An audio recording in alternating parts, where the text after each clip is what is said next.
तुम जानते हो इंसान की सबसे बड़ी गलती क्या है? वो चीजें जमा करना जिनका अंजाम कब्र की मिट्टी में दफन हो जाता है। सूरह उत-तकासुर हमें इसी गफलत से जगाती है। ये बताती है कि इंसान दुनिया की दौड़ में इस कदर गुम हो जाता है कि असल मकसद ही भूल जाता है। अल्लाह फरमाता है कि तुम्हारी हिर्स ने तुम्हें गाफिल रखा, यहाँ तक कि तुम कब्रों तक पहुंच गए। यानी मौत सामने खड़ी है मगर इंसान फिर भी दुनिया के पीछे भागता रहता है। फिर अल्लाह खबरदार करता है, तुम एक दिन सब सच्चाई को देखोगे।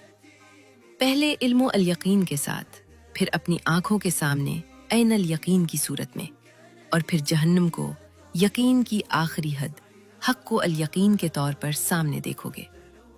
ये सब हकीकत एक दिन खुलकर सामने आ जाएगी। कोई बहाना नहीं चलेगा, कोई झूठ नहीं चलेगा, सिर्फ सच खड़ा होगा आखिर में। अल्लाह वो जुमला कहता है जो दिल की जड़ तक उतर जाता है।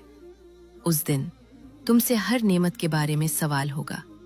जो जिंदगी मिली, जो वक्त मिला, जो सेहत मिली, जो तौफीक मिली, तुमने उसे कहाँ खर्च किया? ये याद दहानी इंसान को झंझोड़ देती है कि जिंदगी एक अमानत है और हर नेमत का हिसाब होना है। सूरह उत-तकासुर का खुलासा यही है, दुनिया की दौड़ तुम्हें अंधा ना कर दे। जो चीजें हमेशा रहने वाली हैं उन्हें ना भूलो। तुम्हारी असल कामयाबी वो है जो आखिरत में काम आएगी।